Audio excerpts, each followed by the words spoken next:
എല്ലാവർക്കും നമസ്കാരം. വളരെ ക്രൂഷ്യലായിട്ടുള്ള, വളരെ നിർണായകമായിട്ടുള്ള ഒരു കാലഘട്ടത്തിലൂടെയാണ് നമ്മുടെ സമൂഹം കടന്നുപോയിക്കൊണ്ടിരിക്കുന്നത്. എവിടെയും ജാതിയും മതവും സമൂഹത്തെ വല്ലാതെ കീഴ്പ്പെടുത്തുന്നുണ്ട്. ജാതീയമായ വേർതിരിവ് ശക്തിപ്പെട്ടു വരുന്നു. അതേപോലെ തന്നെ മതപരമായ വേർതിരിവും ശക്തിപ്പെട്ടു വരുന്നു. അപ്പം ന്യൂനപക്ഷ മതങ്ങളുടെ ശാക്തീകരണത്തിൽ അസ്വസ്ഥത പൂണ്ട ഭൂരിപക്ഷ മതമാണ് സംഘടിക്കുവാൻ ശ്രമിക്കുന്നത്. കാരണം ഭൂരിപക്ഷ മതത്തെ സംബന്ധിച്ചിടത്തോളം ജനസംഖ്യയിൽ ഭൂരിപക്ഷമായിട്ടുള്ള ഹിന്ദു മതത്തിന് അധികാരങ്ങളിലും അതേപോലെ ഭരണഘടനാ സംവിധാനങ്ങളിലും മതിയായ പ്രാതിനിധ്യം കിട്ടുന്നില്ല ഓരോ ഘട്ടത്തിലും എന്നുള്ള തിരിച്ചറിവിൽ നിന്നും, അതേപോലെ തന്നെ സാമ്പത്തികവും മറ്റു സാമൂഹികവുമായിട്ടുള്ള പിന്നോക്ക മതങ്ങളുടെ, ന്യൂനപക്ഷ മതങ്ങളുടെ ശാക്തീകരണവും ഭൂരിപക്ഷ മതത്തിന് ഏകോപിച്ചേ മതിയാകൂ, ഒന്നായേ മതിയാകൂ എന്നുള്ള ഒരു സ്ഥിതിവിശേഷം എത്തിക്കുകയുണ്ടായിട്ടുണ്ട്. അതിൽ നിന്നാണ് ഭൂരിപക്ഷ മതത്തിൻ്റെ ശാക്തീകരണം ലക്ഷ്യമിട്ട്, ഹിന്ദുമതം ആണ് ഭൂരിപക്ഷ മതം. അപ്പോൾ ഹിന്ദുമതത്തെ സംബന്ധിച്ചിടത്തോളം ഹിന്ദുമതം ജാതി വിഭാഗങ്ങളായിട്ട് തിരിഞ്ഞാണ് നിൽക്കുന്നത്. ഹിന്ദുമതം എന്നുള്ളൊരു മതം എന്ന നിലയിൽ അതിനെ കാണാൻ പ്രയാസമുണ്ട്. കാരണം മറ്റൊരു മതം പോലെയല്ല, ഇതൊരു ജാതി കൂട്ടമായിട്ടേ നമുക്ക് ഫലത്തിൽ കാണാൻ പറ്റുള്ളൂ. ഇപ്പം ഹിന്ദുമതം എന്ന് പറയുമ്പം ഉടനെ ആരാണ് ഹിന്ദുമതം, ഹിന്ദുമതത്തിൽപ്പെടുന്നവരാരാണ് എന്ന് ചോദിക്കുമ്പം അവിടെ കുറേ ജാതി സമുദായങ്ങളാണ് അതിൻ്റെ ഘടകങ്ങളായി വരുന്നത്.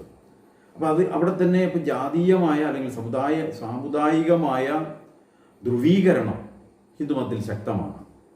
അപ്പോൾ ഹിന്ദുമതത്തിലെ ഈ ജാതീയമായ അല്ലെങ്കിൽ സാമുദായികമായ വേർതിരിവിൽ നിന്നാണ് അടിസ്ഥാനപരമായി ഈ ന്യൂനപക്ഷ മതങ്ങൾ ഇവിടെ ശക്തിപ്പെട്ടതു തന്നെ.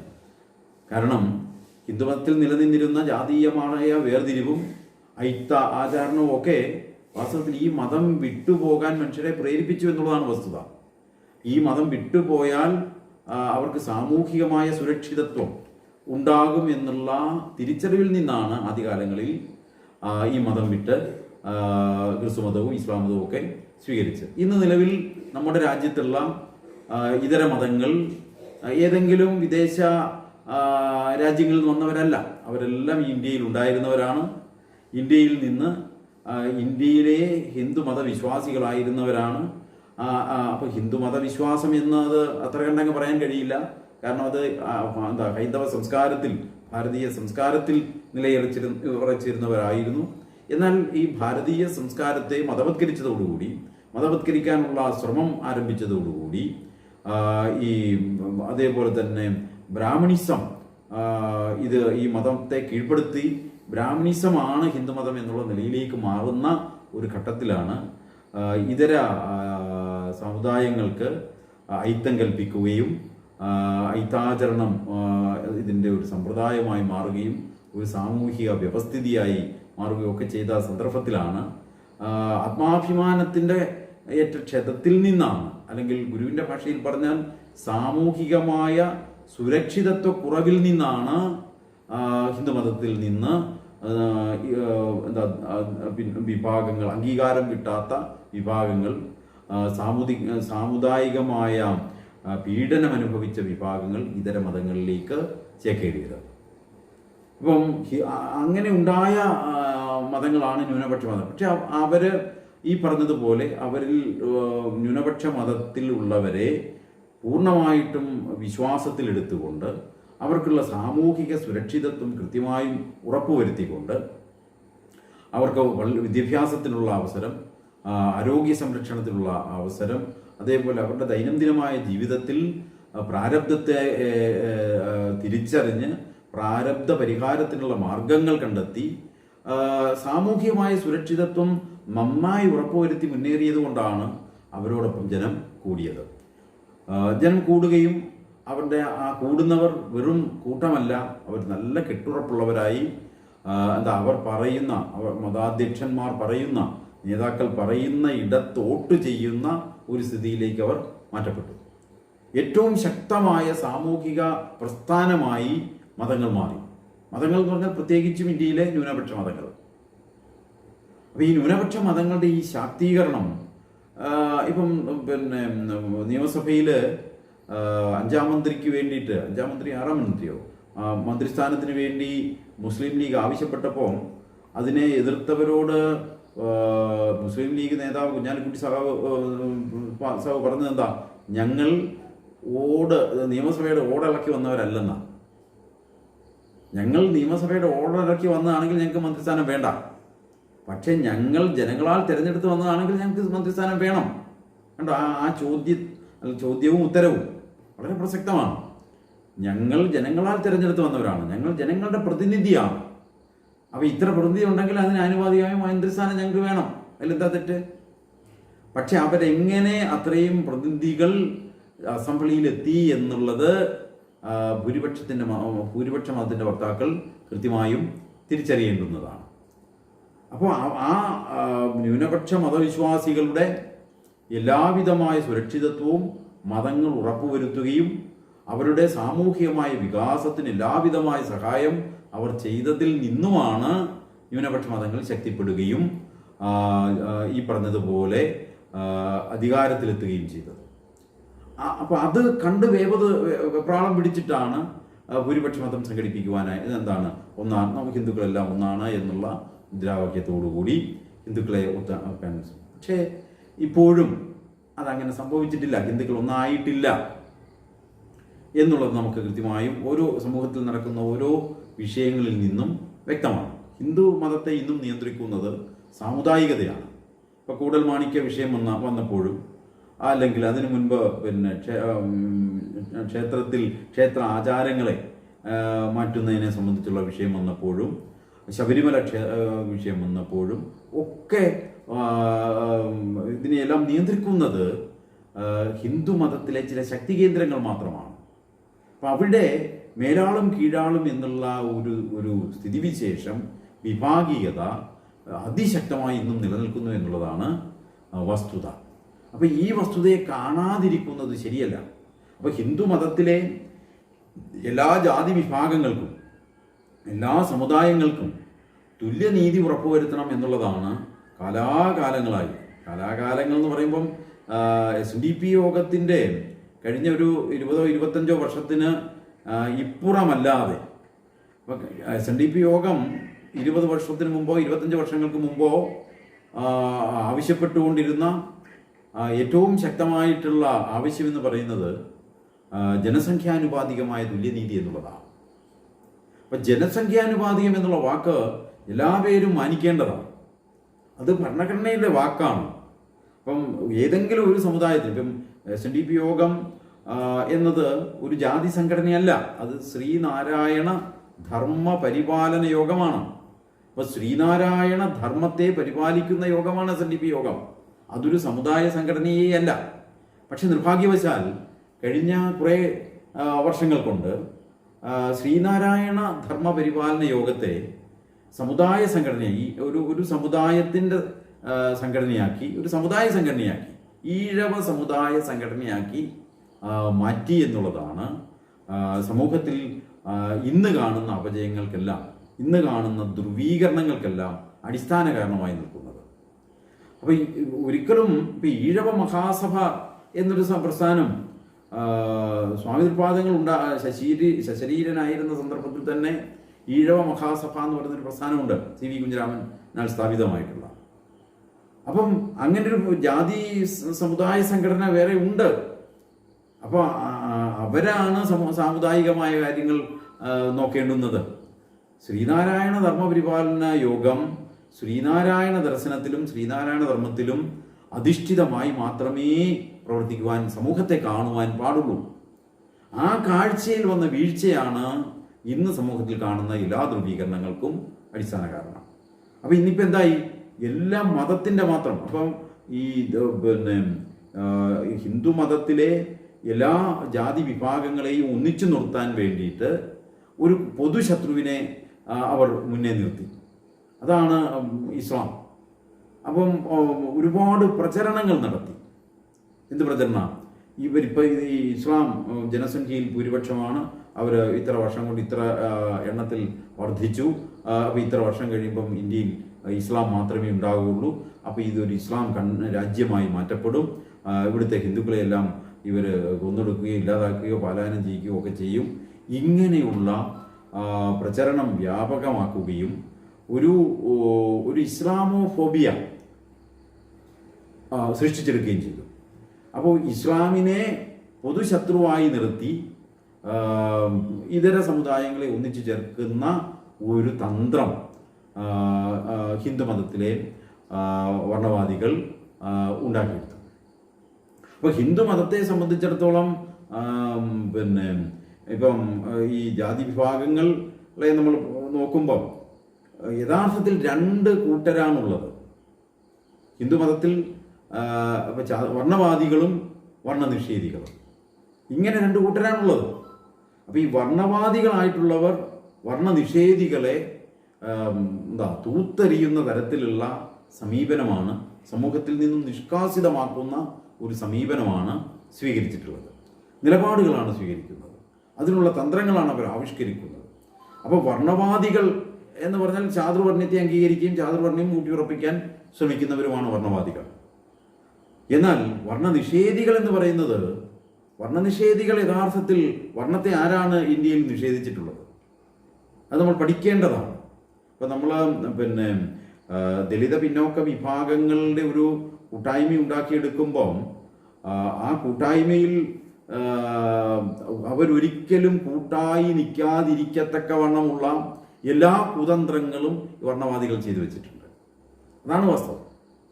അപ്പം കാരണം എന്താ, ഈ ഓരോ സമുദായത്തെയും അവർ പ്രത്യേകം മാറ്റി നിർത്തത്തക്കവണ്ണം ഓരോ സമുദായത്തിനും പ്രത്യേകമായ ആചാര്യനും ഗുരുവും ഒക്കെ അവർ സൃഷ്ടിച്ച ആ തരത്തിലേക്ക് ഞങ്ങളുടെ ഗുരു ഞങ്ങളുടെ ഗുരു ഞങ്ങളുടെ ഗുരു എന്ന് ഓരോ സമുദായത്തിനും പറയാവുന്ന തരത്തിൽ ഗുരുക്കന്മാരെ സൃഷ്ടിച്ചു. അപ്പോൾ ചട്ടമ്പിസ്വാമി ആരാ?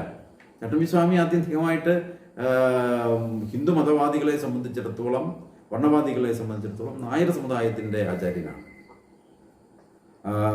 പറയുമ്പോഴെല്ലാം ചേർത്ത് പറയുമ്പോഴും നായർ സമുദായത്തിൻ്റെ ആചാര്യൻ എന്നുള്ള നിലയിലാണ് ചട്ടമ്പിസ്വാമിയെ കാണുന്നത്. ശ്രീനാരായണ ഗുരു ആരാ?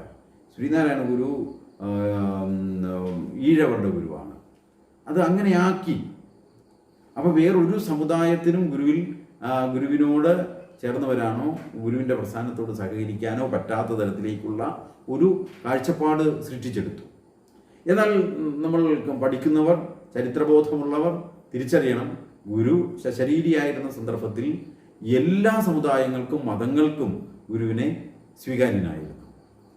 ഇപ്പം VT ഭട്ടതിരിപ്പാടൊക്കെ പരസ്യമായി പറഞ്ഞിട്ടുണ്ടല്ലോ, ഗുരുവിൽ നിന്ന് പ്രചോദനം ഏറ്റെടുത്തിട്ടാണ്, ഉൾക്കൊണ്ടിട്ടാണ് ഗുരുവായിരുന്നു അവരുടെ ദീപസ്തംഭം. ഗുരു കൊളുത്തിയ പ്രകാശം, അല്ലെങ്കിൽ ആ ദീപസ്തംഭത്തിൽ നിന്ന് പ്രകാശം പേറിയാണ് അവർ യോഗക്ഷേമ സഭ ഉണ്ടാക്കിയത് VT ഭട്ടതിരിപ്പാടിൻ്റെ നേതൃത്വത്തിൽ. അപ്പോൾ VT ഭട്ടതിരിപ്പാടിൻ്റെ ആദരണീയനായിരുന്നു ശ്രീനാരായണ ഗുരു, ഒരു സംശയം ആ കാര്യത്തിലില്ല. അതേപോലെ തന്നെ അപ്പോൾ മന്നത്ത് പത്മനാഭൻ്റെ ആദരണീയനായിരുന്നു ശ്രീനാരായണ ഗുരു. മന്നത്ത് പത്മനാഭൻ ഗുരുവിനെ ഗുരു സന്നിധാനം ചെയ്തിരുന്ന വൈദിക മഠത്തെ പ്രദക്ഷിണം ചെയ്താണ് സവർണജാഥ തിരുവനന്തപുരത്തേക്ക് കടന്നു വന്നത്. അപ്പോൾ അപ്പോൾ നോക്കണം, ഗുരു ഇരുന്ന വൈദിക മഠത്തെ പ്രദക്ഷിണം വെക്കുക എന്ന് പറയുമ്പോൾ ഗുരുവിന് കൊടുത്ത സ്ഥാനം എന്താണ് എന്ന് ഇന്നത്തെ സമുദായത്തിൻ്റെ പേരിൽ തമ്മിലടിപ്പിക്കുന്നവർ തിരിച്ചറിയണം. ഗുരുവിനെ പലവട്ടം കണ്ട് പാദനമസ്കാരം ചെയ്തിട്ടുള്ളയാളാണ് സമുദായാചാര്യൻ. അപ്പം അതേപോലെ അയ്യൻകാളി ഗുരുവിൻ്റെ വളരെ വിനീത, അത്രയും ആദരവോടുകൂടി തന്നെയാണ് കണ്ടിട്ടുള്ളത്. അപ്പം അങ്ങനെ ആരാണ് ആ കാലത്ത് ഗുരുവിനെ ഉൾക്കൊള്ളാതിരുന്നത്? തിരിച്ചറിയണം നമ്മൾ. അപ്പോൾ ആ ഒരു സർവസ്വീകാര്യതയെ പൂർണ്ണമായിട്ടും തകിടം മറിച്ചുകൊണ്ട് സർവസ്വീകാര്യതയെ പൂർണ്ണമായും നശിപ്പിച്ചുകൊണ്ട് ഗുരുവിനെ ഒരു സമുദായത്തിൻ്റെ മാത്രമായി പരിമിതപ്പെടുത്തുവാൻ ഈ വർണ്ണവാദികൾക്ക് സാധിച്ചു. അതെന്തിനാണ്? ഒരു കാരണവശാലും ഈ വർണ്ണനിഷേധികളായിട്ടുള്ള, വർണ്ണത്തെ അംഗീകരിക്കാത്തവർ ഒത്തുചേരരുത് എന്നുള്ള താല്പര്യത്തിലാണ്. അപ്പം ഈ ഒരു സ്ഥിതിയിൽ വന്നതുകൊണ്ട് ഇവര് ഈ ഹിന്ദു മതത്തിൻ്റെ ഏകോപനം എന്ന് പറയുന്നത് ഒരു അടിമത്വത്തിലേക്ക് മാത്രമേ അത് കടന്നു പോകൂ. ഹിന്ദുമതത്തിലെ എല്ലാ ഹിന്ദുമതത്തിൻ്റെ ഭാഗമാണ് എന്ന് കരുതുന്ന എല്ലാ സമുദായത്തിനും തുല്യനീതി ഒരു കാരണവശാലും ലഭ്യമാകാത്ത തരത്തിലാണ് വ്യവസ്ഥകൾ നീങ്ങുന്നത് എന്ന് മാത്രമല്ല, നമ്മൾ പരിശോധിച്ചാൽ അറിയാം ഒരിക്കലും അതുണ്ടാകത്തില്ലെന്നും, എന്നാൽ ഒരു സമുദായം ഈ രാജ്യത്തിൻ്റെ എല്ലാ വിഭവങ്ങളെയും എല്ലാ ഭരണഘടനാപരമായ സ്ഥാനങ്ങളെയും കൈയാളുകയും ഔദ്യോഗികതയെ കൈയാളുകയും വിദ്യാഭ്യാസത്തെ എല്ലാ മേഖലയിലും ഒരു സമുദായത്തെ പൂവിട്ട് വാഴിക്കുന്ന ഒരു സമീപനത്തിലേക്കാണ് നാട് നീങ്ങുന്നത്. അങ്ങനെ വരുമ്പോൾ എന്ത് സംഭവിക്കും? വലിയ ദുരന്തം ഭാവിയിൽ സംഭവിക്കും. അപ്പം അത് വരാതിരിക്കണമെങ്കിൽ എന്താ വേണ്ടുന്നത്? എല്ലാ സമുദായത്തിനും, ഇപ്പം ഹിന്ദുമതത്തിനെ ശാക്തീകരിക്കണമെന്ന് ആത്മാർത്ഥമായി ആഗ്രഹമുള്ളവർ, ഹിന്ദുമതത്തിൻ്റെ ശാക്തീകരണവും അതേപോലെ തന്നെ ഭൂരിപക്ഷ മതത്തിന് അർഹിക്കുന്നതായ എല്ലാ അംഗീകാരവും അവകാശവും അധികാരവും എല്ലാം ലഭിക്കണമെന്ന് ആത്മാർത്ഥത ഉള്ള മതവാദികൾ ചെയ്യേണ്ടുന്നത് എന്താണ്? ആ മതത്തിൻ്റെ ഭാഗമായി നിലകൊള്ളുന്ന എല്ലാ സമുദായങ്ങൾക്കും ആനുപാതികമായ പ്രാതിനിധ്യം എല്ലാ മേഖലയിലും ഉണ്ടാക്കുവാൻ ശ്രമിക്കുകയാണ് വേണ്ടത്. അപ്പോൾ പ്രാതിനിധ്യത്തിൻ്റെ പ്രശ്നമാണിത്. ഒരു സമുദായം മാത്രം എല്ലാം കൈയാളുമ്പോൾ ഇതര സമുദായങ്ങൾക്ക് പ്രാതിനിധ്യം കുറയുകയാണ്. പ്രത്യേകിച്ചും ജനസംഖ്യയിൽ മുന്നോക്കം നിൽക്കുന്നവർ, ജനസംഖ്യയിൽ അവരാണ് കൂടുതൽ, എന്നാൽ അധികാര അവകാശങ്ങളിലെല്ലാം തന്നെ അവർ തഴയപ്പെടുന്നു. ഇതൊരു ശരിയായ രീതിയല്ല. അപ്പം ഈ രീതി മാറണമെങ്കിൽ ഇപ്പം എല്ലാ വിഭാഗം ജനങ്ങൾക്കും ജനസംഖ്യാനുപാതികമായ പ്രാതിനിധ്യം വിദ്യാഭ്യാസത്തിലും തൊഴിലിലും ഭരണഘടനാപരമായിട്ടുള്ള സ്ഥാനങ്ങളിലും ഒക്കെ ലഭ്യമായിട്ടുണ്ടോ എന്ന് അറിയണമെങ്കിൽ എന്താ അടിസ്ഥാനപരമായി വേണ്ടത്? അതിനാണ് ജാതി സെൻസസ് എന്നത് വ്യവസ്ഥ ചെയ്തിരിക്കുന്നത്. അപ്പം ജാതി സെൻസസ് എന്ന് പറയുമ്പം പെട്ടെന്ന് കാലിളകുകയാണ് മനുഷ്യർ. അത് അവിടെയും പ്രതിക്കൂട്ടിൽ നിർത്തുന്ന ശ്രീനാരായണ പ്രസ്ഥാനങ്ങളെയാണ്. കാരണം എന്താ? ശ്രീനാരായണ ഗുരു ജാതി ചോദിക്കരുത്, പറയരുത്, വിചാരിക്കരുത് എന്ന് പറഞ്ഞിട്ടുണ്ട്. വളരെ ശരിയാണ്, 100%. പക്ഷെ ശ്രീനാരായണ ഗുരു ജാതി ചോദിക്കരുത്, പറയരുത്, വിചാരിക്കരുത് എന്ന് പറഞ്ഞത് ജാതി എന്ന് പറയുന്നത് ഇല്ലാത്തതാണ് എന്നുള്ള തികഞ്ഞ ബോധത്തിൽ നിന്നുകൊണ്ടാണ്. ജാതി എന്ന് പറയുന്ന സമ്പ്രദായം ഇല്ലാത്തതാണ്. അപ്പം ഇല്ലാത്തതിനെ നിലനിർത്തരുത്, ഇല്ലാത്തതിനെ സ്ഥാപിക്കാൻ ശ്രമിക്കരുത് എന്നുള്ളതാണ് ഗുരുവിൻ്റെ നിലപാട്. അപ്പോൾ ഗുരു ജാതി ചോദിക്കരുത്, പറയരുത്, വിചാരിക്കുക പോലും കണ്ടോ. അപ്പോൾ നമ്മുടെ ചിന്തയിൽ പോലും കടന്നു വരരുതെന്ന് ഗുരു ആഗ്രഹിച്ചത് ഇല്ലാത്തതായ ഒരു തെറ്റ് നമ്മുടെ വ്യവസ്ഥയെ ഒരു കാരണവശാലും നിയന്ത്രിക്കരുത് എന്നുള്ള ഏറ്റവും ദാർശനികമായ നിലയിൽ നിന്നുകൊണ്ടാണ്. പക്ഷേ ഇത് സാമുദായികമായ പ്രാതിനിധ്യത്തിൻ്റെ വിഷയമാണ്, ഭരണഘടനാപരമായ വിഷയമാണ്, സാമൂഹികമായ വിഷയമാണ്. അപ്പോൾ ഭരണഘടന എന്താ പറയുന്നത്? പ്രാതിനിധ്യമാണ് ഉറപ്പുവരുത്തുന്നത്. അപ്പോൾ ഭരണഘടന പ്രാതിനിധ്യം ഉറപ്പുവരുത്തുന്നതിന് വേണ്ടിയാണ് ഈ സമ്പ്രദായങ്ങളെല്ലാം, ഈ വ്യവസ്ഥകളെല്ലാം ചെയ്തിരിക്കുന്നത്. അപ്പം ഗുരുവോ ഗുരുവിൻ്റെ ശിഷ്യന്മാരോ അല്ലെങ്കിൽ ഗുരുവിൻ്റെ പ്രസ്ഥാനമോ ജാതി പറയുന്നത് ഒരിക്കലും ജാതിയെ വളർത്താനോ നിലനിർത്താനോ സ്ഥാപിക്കാനോ വേണ്ടിയല്ല, മറിച്ച് അത് ഇല്ലാതാക്കാനാണ്. ജാതി ഇപ്പം നിലവിലുള്ള സമൂഹത്തിൽ നിലനിൽക്കുന്ന ഈ സാമുദായികത ഇല്ലാതാക്കണമെങ്കിൽ എന്താ വേണ്ടത്? എല്ലാ സമുദായങ്ങൾക്കും തുല്യനീതി ഉറപ്പുവരുത്തണം. അവർ ജനസംഖ്യാനുപാതികമായി ഓരോ സമുദായത്തിനും എത്ര ജനസംഖ്യയുണ്ടോ അതിനാനുപാതികമായിട്ടുള്ള പ്രാതിനിധ്യം വിദ്യാഭ്യാസത്തിലും തൊഴിലിലും ഭരണഘടനാപരമായ സ്ഥാപനങ്ങളുടെ അധികാരത്തിലും ഒക്കെ ഉണ്ടാവണം. ഇതാണ് ആവശ്യം. അപ്പം അതുകൊണ്ടാണ് സഹോദരനയ്യപ്പനെ പോലെയുള്ളവർ ജാതി ചോദിക്കണം പറയണം എന്ന് പറഞ്ഞത് അത് ഗുരുവിനെ തിരുത്തലല്ല, മറിച്ച് ഈ സമൂഹത്തെ എടുക്കുമ്പോൾ ഗുരുവിൻ്റെ ആ എന്താ ഉദാത്തമായ ദർശനം പ്രായോഗികമാക്കണമെങ്കിൽ ജാതിയുടെ മാത്രം അടിസ്ഥാനത്തിൽ, സമുദായത്തിൻ്റെ മാത്രം അടിസ്ഥാനത്തിൽ പാർശ്വവത്കരിക്കപ്പെട്ടവരെ ആ അടിസ്ഥാനത്തിൽ തന്നെ എന്ത് ചെയ്യേണ്ടതുണ്ട്? സമൂഹത്തിൻ്റെ മുഖ്യധാരയിലേക്ക് എത്തിക്കേണ്ടതുണ്ട്. അപ്പം ഏതൊരു കാരണത്താലാണോ കുറേ മനുഷ്യരെ പാർശ്വവത്കരിക്കപ്പെട്ടത്, അതിലൂടെ മാത്രമേ അവരെ തിരിച്ചു കൊണ്ടുവരാൻ സാധിക്കൂ എന്നുള്ളതാണ്. അവരെ മാറ്റി നിർത്തിയത് ഏത് കാരണത്താലാണോ അതേ കാരണത്താൽ മാത്രമേ അതിലൂടെ മാത്രമേ അവർക്ക് തിരിച്ചു വരാനായിട്ട് സാധിക്കൂ എന്നുള്ള ഏറ്റവും യുക്തമായ ചിന്തയിൽ നിന്നാണ് ഭരണഘടനയിൽ ഇത് വന്നത്. അപ്പോൾ ജാതി സെൻസസ് എടുക്കുന്നത് ഒരിക്കലും ജാതിയെ വളർത്താനല്ല, ജാതിയെ സ്ഥാപിക്കാനല്ല, മറിച്ച് ഇന്ന് സമൂഹത്തിലുള്ള വിവിധ സമുദായങ്ങൾക്ക് ജനസംഖ്യാനുപാതികമായ പ്രാതിനിധ്യം ലഭ്യമായിട്ടുണ്ടോ എന്ന് ബോധ്യപ്പെടുന്നതിന് വേണ്ടിയാണ്.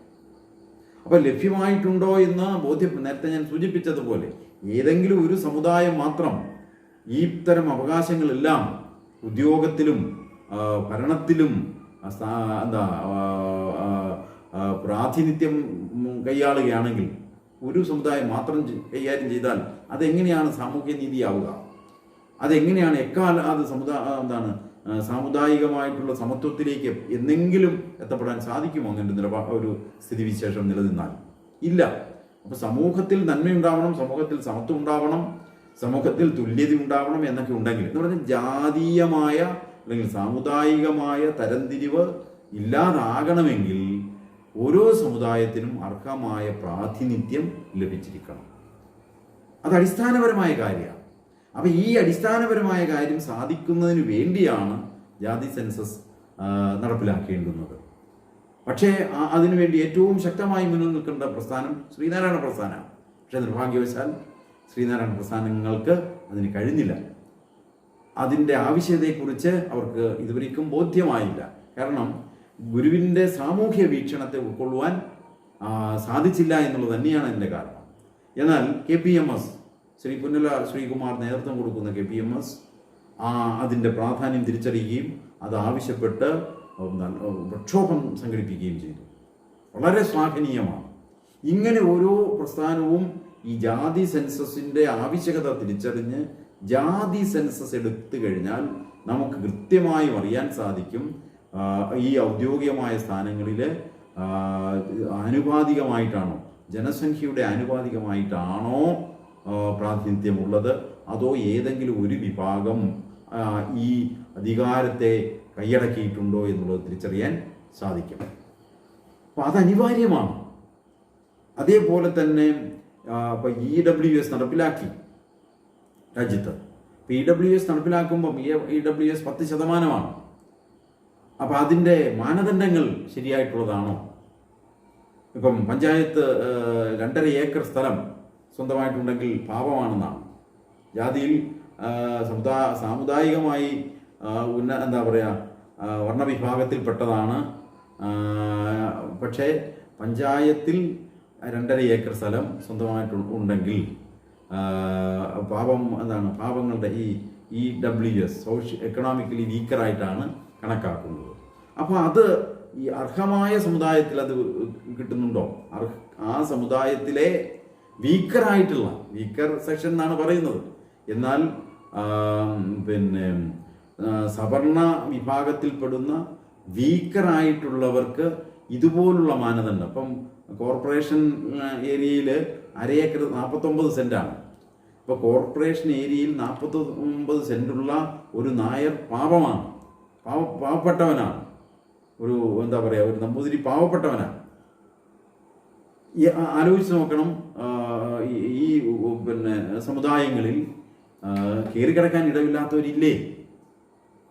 അപ്പം ഈ ആനുകൂല്യം ലഭ്യമാകുമ്പം ഈ 49 സെൻറ്റുള്ളവന് കിട്ടുമോ, അതോ കയറിക്കിടക്കാൻ ഇടമില്ലാത്തവന് കിട്ടുമോ? ഇതാണ് വിഷയം. അപ്പോൾ ഈ മാനദണ്ഡങ്ങൾ പ്രിസ്ക്രൈബ് ചെയ്തിട്ടുള്ളത് ശരിയായിട്ടുള്ളതാണോ, അർഹതയ്ക്കനുസരിച്ചിട്ടുള്ളതാണോ അപ്പം ഈ EWSന്റെ പോരായ്മ എന്താ? ഇത് ഈ സംവരണ വിഭാഗങ്ങൾക്ക് ദോഷം ചെയ്യുന്നു എന്ന് മാത്രമല്ല, സംവരണം എന്ന നിലയിൽ അവതരിപ്പിക്കുമ്പോഴും അത് പ്രായോഗികമാക്കുമ്പോൾ സവർണ സമുദായത്തിലെയും വീക്കറായിട്ടുള്ളവരെ ഒഴിവാക്കപ്പെടുകയാണ്. അവർക്കത് ഇല്ലാതാകുകയാണ് ചെയ്യുന്നത്.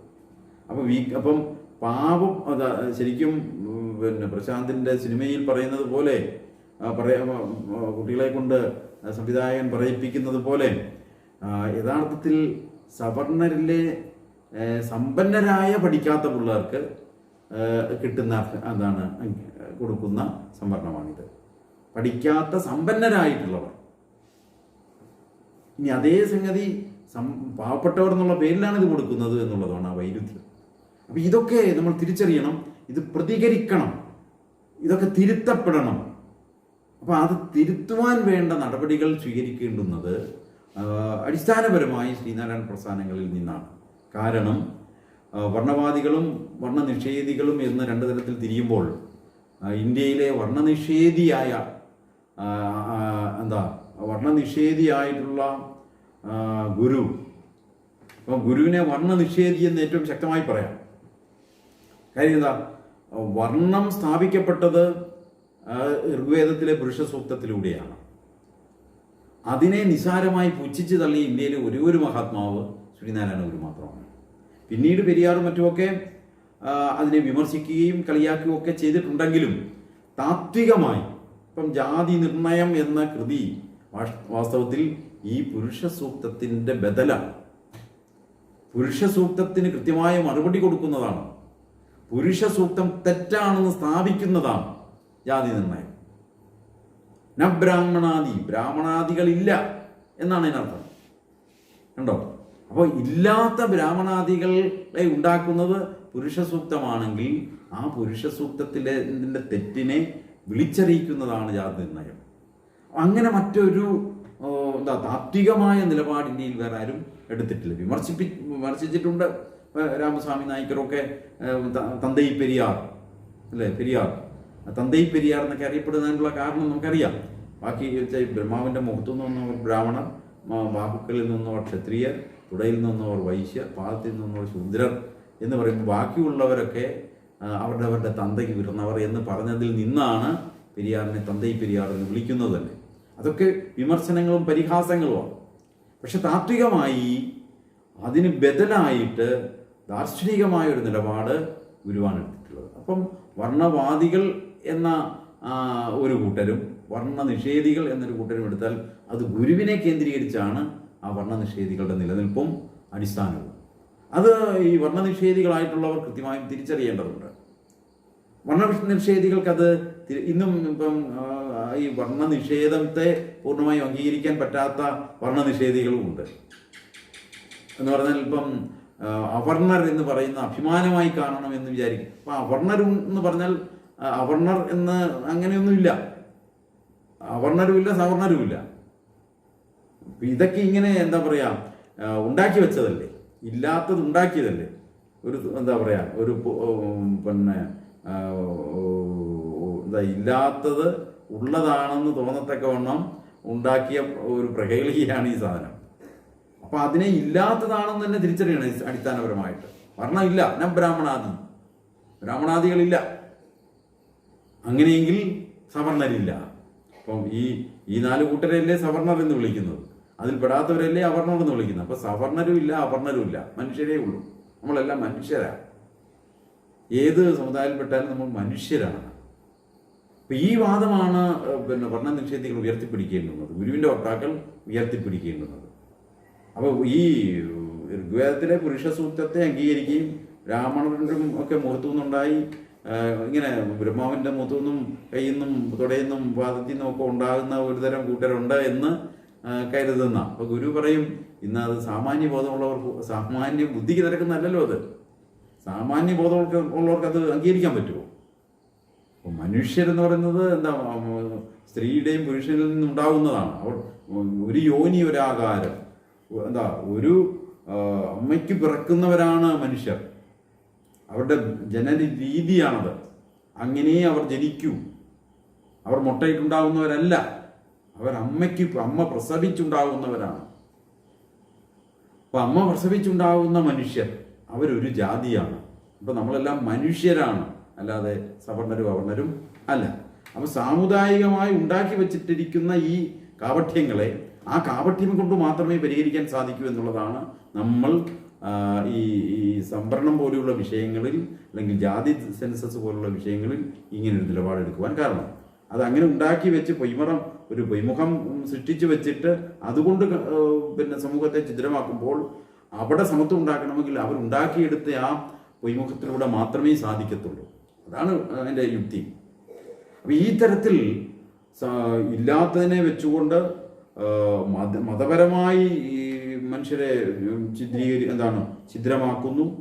ആ മതപരമായി മനുഷ്യരെ തമ്മിലടിപ്പിക്കുന്നതിന് വേണ്ടി ഒരു കോമൺ ശത്രു എന്ന നിലയിൽ ഇസ്ലാമിനെ പ്രതിക്കൂട്ടിൽ നിർത്തുന്നു. ഇസ്ലാമിനെ മുന്നിൽ നിർത്തിക്കൊണ്ട് ഹൈന്ദവരായിട്ടുള്ളവരെ എല്ലാം കൂട്ടിച്ചേർക്കാൻ ശ്രമിക്കുന്നു. അപ്പോഴും ഈ കൂട്ടിച്ചേർക്കാൻ ശ്രമിക്കുമ്പോഴും ഈ വിഭാഗീയത അതിശക്തമായി തന്നെ നിലനിൽക്കുന്നു എന്നുള്ളതിൻ്റെ ഏറ്റവും അവസാനത്തെ തെളിവാണ് ഈ കൂടൽമാണിക്യം ക്ഷേത്രത്തിൽ അവൻ ഈഴവജാതിയിൽ പിറന്നുപോയി എന്ന കാരണത്താൽ അവൻ അവിടെ ജോലി ചെയ്യാൻ പറ്റുന്നില്ല. അവനെ തിരഞ്ഞെടുത്തതാണ്. അവൻ ഈ പറഞ്ഞ പോലെ ഓട് പൊളിച്ച് കയറി വന്നതല്ല. അവനെ നമ്മുടെ നാട്ടിലെ വ്യവസ്ഥ പ്രകാരം തിരഞ്ഞെടുത്ത് ഉദ്യോഗം കൊടുത്തതാണ്. പക്ഷെ അവന് ജോലി ചെയ്യാൻ പറ്റുന്നില്ല നമ്മുടെ നാട്ടിലെ വ്യവസ്ഥ. അപ്പം നോക്കുക എങ്ങനെയാണ് അപ്പം ഒന്നുകിൽ ഈ വ്യവസ്ഥിതിക്ക് വിധേയരായി അടിമകളായി ജീവിക്കുക, അല്ലെങ്കിൽ ഈ വ്യവസ്ഥിതിയോട് വിട പറയുക. ഇത് മാത്രമാണ് വാസ്തവത്തിൽ നമ്മുടെ മുന്നിൽ കരണീയമായിട്ടുള്ളത്, ആത്മാഭിമാനമുള്ളവർക്ക് കരണീയമായിട്ടുള്ളത്. അപ്പോൾ ശ്രീനാരായണ പ്രസ്ഥാനങ്ങളും ശ്രീനാരായണ ദർശനത്തിൻ്റെ വക്താക്കളും ഇപ്പം ചെയ്തുകൊണ്ടിരിക്കുന്നത്, അല്ലെങ്കിൽ ഈ വർണ്ണ നിഷേധികളായിട്ടുള്ളവർ ഇന്ന് ചെയ്തുകൊണ്ടിരിക്കുന്നത്, ഇപ്പം ശാശ്വതീകാനന്ദ സ്വാമിയുടെ ഭാഷയിൽ ഇപ്പം തെക്കോട്ട് പോകുന്ന വണ്ടി, തെക്കോട്ടാണ് ട്രെയിൻ പോകുന്നത്. അപ്പോൾ വടക്കോട്ട് പോകേണ്ടവരെ തെക്കോട്ടുള്ള വണ്ടിയിൽ കയറി വടക്കോട്ട് തിരിച്ചിരുത്തിയാൽ അവർ വടക്കെത്തുമോ? ഇപ്പം നമ്മൾ ഈ ചെയ്യുന്ന പണിയെല്ലാം ഇരിക്കുന്ന വണ്ടിയിൽ തിരിച്ചിരുത്തുന്ന പണിയാണ്. അപ്പം ഈ വടക്കോട്ട് നോക്കി ഇരിക്കുക, പക്ഷേ വണ്ടി പോകുന്നത് തെക്കോട്ടാണ്. അപ്പം ഒരിക്കലും നമ്മൾ ഉദ്ദേശിക്കുന്ന ഡെസ്റ്റിനിയിൽ, നമ്മൾ ഉദ്ദേശിക്കുന്ന ലക്ഷ്യസ്ഥാനത്ത് ഈ വാഹനം നമ്മളെ കൊണ്ടെത്തിക്കുകയില്ല എന്നുള്ള തിരിച്ചറിവാണ് നമുക്കുണ്ടാവേണ്ടുന്നത്. അതുകൊണ്ട് വടക്കോട്ട് തിരിഞ്ഞിരുന്നാൽ, തെക്കോട്ട് പോകുന്ന വണ്ടിയിൽ കയറി വടക്കോട്ട് തിരിച്ചിരുന്നാൽ നമ്മൾ വടക്കെത്തില്ല എന്നുള്ള തിരിച്ചറിവാണ് ഈ രാജ്യത്തെ ദളിത പിന്നോക്ക വിഭാഗങ്ങൾക്ക് ഉണ്ടാകേണ്ടുന്നത്. അവരത് തിരിച്ചറിഞ്ഞ് എത്രയും വേഗം ഈ വാഹനത്തിൽ നിന്ന് പുറത്ത് ചാടുക. ഈ വാഹനത്തിൽ നിന്ന് പുറത്ത് ചാടിയില്ലെങ്കിൽ നിങ്ങൾ ബഹുദൂരം നിങ്ങളുടെ ലക്ഷ്യസ്ഥാനത്തിൽ നിന്ന് അകന്നു പോയിക്കൊണ്ടേയിരിക്കും. നിങ്ങൾ ഈ നിങ്ങളുടെ ഇരിപ്പിടങ്ങളിൽ ഇരിക്കുന്നതനുസരിച്ച് നിങ്ങൾ ഓഫ് കോഴ്സ് നിങ്ങൾ വടക്കോട്ട് നോക്കിയായിരിക്കാം ഇരിക്കുന്നത്, പക്ഷെ നിങ്ങൾ വടക്കോട്ട് നോക്കിയിരിക്കുക മാത്രമേ ഉള്ളൂ. ഒരിക്കലും നിങ്ങൾ വടക്കെത്തില്ല. ഇത് തിരിച്ചറിയണം. ഇത് തിരിച്ചറിഞ്ഞ് പ്രവർത്തിക്കുവാൻ കഴിയുമ്പോൾ മാത്രമേ സമൂഹത്തിൽ ഈ ചൂഷണം, ഈ അടിമത്വം ഇല്ലാതാകുകയുള്ളൂ എന്ന് തിരിച്ചറിയുവാൻ ശ്രമിക്കേണ്ടുന്നതാണ്. അതിന് ഗുരുവിൻ്റെ ദർശനം, കാഴ്ചപ്പാട് നമുക്ക് സഹായകമാകേണ്ടുന്നതാണ്. അപ്പോൾ ശ്രീനാരായണ പ്രസ്ഥാനങ്ങൾക്ക് വളരെ ഉദാത്തമായിട്ടുള്ള, വളരെ കൃകൃത്യമായിട്ടുള്ള ഒരു സാമൂഹിക വീക്ഷണം ഉണ്ടാകേണ്ടുന്നതുണ്ട്. സാമൂഹ്യ വീക്ഷണത്തെ നിഷേധിച്ചുകൊണ്ട് ആധ്യാത്മികത പറഞ്ഞ് ഗുരുവിൻ്റെ കൃതികൾ കാണാപ്പാഠം ചൊല്ലുന്നതിൽ ഒരർത്ഥവുമില്ല. ആരെങ്കിലും അതിന് പ്രാധാന്യം ഗുരുവിൻ സാമൂഹ്യ വീക്ഷണത്തെ നിഷേധിച്ചുകൊണ്ട്, ഗുരുദർശനത്തിൻ്റെ സാമൂഹ്യ വീക്ഷണത്തെ മാറ്റി നിർത്തിക്കൊണ്ട് ആധ്യാത്മികതയ്ക്ക് മാത്രം പ്രാധാന്യം കൊടുത്താൽ അതൊരിക്കലും ഗുരുവിനോട് ചെയ്യുന്ന നീതിയല്ല എന്നും തിരിച്ചറിയേണ്ടതുണ്ട്. ഇനിയിപ്പം ഗുരുവിനെ വിപ്ലവകാരി, സാമൂഹിക പരിഷ്കർത്താവ് എന്നൊക്കെ പറയുന്നത് കുറേ അധികം പിൻവലിക്കപ്പെട്ടിട്ടുണ്ട്. കാരണം അങ്ങനെ പറയുന്നത് ശരിയല്ല, പറയാൻ പാടില്ല എന്നൊരു ധാരണയിലേക്ക് എത്തപ്പെട്ടിട്ടുണ്ട്. അത് ഈ ആധ്യാത്മികതയ്ക്ക് കൊടുക്കുന്ന പ്രാധാന്യമാണ്. ഗുരുവിൽ ആധ്യാത്മികതയുമുണ്ട്, അതുപോലെ തന്നെ സാമൂഹികതയുമുണ്ട്. അപ്പോൾ സാമൂഹികതയ്ക്ക് പ്രാധാന്യം കൊടുക്കുന്നതിലൂടെ ഗുരുവിൻ്റെ ആധ്യാത്മികതയെ നിഷേധിക്കുകയോ ആധ്യാത്മികതയ്ക്ക് പ്രാധാന്യം കൊടുക്കുന്നതിലൂടെ സാമൂഹികതയെ നിഷേധിക്കുകയോ ചെയ്താൽ അത് ഗുരുവിനോടുള്ള നീതിയല്ല, അത് നല്ല പഠനമല്ല. അപ്പം ഗുരുവിനെ യഥാർത്ഥമായി പഠിക്കുമ്പോൾ ഗുരുവിൽ ആധ്യാത്മികതയും അതിശക്തമായി നിൽക്കുന്നു, അതേപോലെ തന്നെ സാമൂഹികതയും അതുപോലെ തന്നെ ശക്തമായി നിൽക്കും. ഇത് രണ്ടും ചേർന്നതാണ്, സമന്വയമാണിത്. ആധ്യാത്മിക ഭൗതിക കാഴ്ചപ്പാടുകളുടെ സമന്വയമാണ് ഗുരുവിലുള്ളത്. അപ്പോൾ അത് ഏതെങ്കിലും ഒന്നിന് മാത്രം പ്രാധാന്യം കൊടുത്താൽ അപകടകരമാണ്. ഇപ്പോൾ സാമൂഹ്യ പരിഷ്കർത്താവ് എന്നുള്ളത് ഒരു കാഴ്ചപ്പാട് ആധ്യാത്മികതയെ നിഷേധിച്ചുകൊണ്ടുള്ള, അതിനെ വിസ്മരിച്ചുകൊണ്ടുള്ള സാമൂഹിക പരിഷ്കർത്താവ് എന്നുള്ള വിലയിരുത്തലും, അതേപോലെ തന്നെ സാമൂഹികതയെ വിസ്മരിച്ചുകൊണ്ടുള്ള ആധ്യാത്മിക പുരുഷൻ എന്നുള്ള, അല്ലെങ്കിൽ ആധ്യാത്മിക ആചാര്യൻ എന്നുള്ള വിലയിരുത്തലും അപകടകരമാണ്. അതും തെറ്റാണ്, അതും ബാലൻസ്ഡ് അല്ല. അപ്പം ഇന്നിപ്പം ശിവഗിരി മഠത്തിൻ്റെയൊക്കെ ശക്തമായ ഇടപെടലുകൾ കൊണ്ട് സാമൂഹ്യ പരിഷ്കർത്താവ് എന്നുള്ള മാനത്തിനപ്പുറത്ത് ഗുരുവിനെ കാണുന്നു. വളരെ നല്ലത്. അങ്ങനെ ആയിരിക്കുമ്പോൾ തന്നെ സാമൂഹികമായ ഗുരുവിൻ്റെ കാഴ്ചപ്പാടുകളെ വിസ്മരിച്ചുകൊണ്ട് നമ്മൾ ഗുരുവിനെ പഠിച്ചാൽ ഗുരുവും ശങ്കരാചാര്യരുമായിട്ടൊന്നും ഒരു വ്യത്യാസവും കാണില്ല.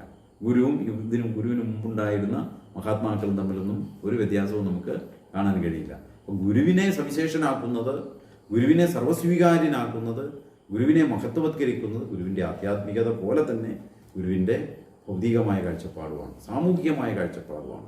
മനുഷ്യൻ നന്നാവണം. അപ്പോൾ മനുഷ്യൻ നന്നാവണം എന്നുള്ള കാര്യത്തിൽ വിട്ടുവീഴ്ച ചെയ്തുകൊണ്ട് നമ്മൾ ഗുരുദേവകൃതി പഠിച്ചാൽ ആ പഠനം ഒരിക്കലും സാർത്ഥകമാവില്ല. മനുഷ്യന് വേണ്ടിയാണിത്. മനുഷ്യന് നന്നാവണം, അവൻ്റെ സാമൂഹിക ജീവിതം നന്നാവണം, അവന് സാമൂഹിക സുരക്ഷിതത്വം ഉറപ്പുവരുത്തണം, അവൻ്റെ സാമൂഹികമായ വികാസം ഉറപ്പുവരുത്തണം. അതിന് ആധ്യാത്മികത അടിസ്ഥാനമാകണം. ഈ ഒരു കാഴ്ചപ്പാടിൽ നിന്നുകൊണ്ട് ഗുരുവിനെ നമ്മൾ സമീപിക്കുകയാണെങ്കിൽ തീർച്ചയായിട്ടും നമ്മുടെ സമീപനം സന്തുലിതമായിരിക്കും. അങ്ങനെ ഒരു കാഴ്ചപ്പാടിലേക്ക് എത്തപ്പെടുവാൻ എല്ലാവർക്കും സാധിക്കട്ടെ എന്നുള്ള ആഗ്രഹത്തോടു കൂടി നമസ്കാരം.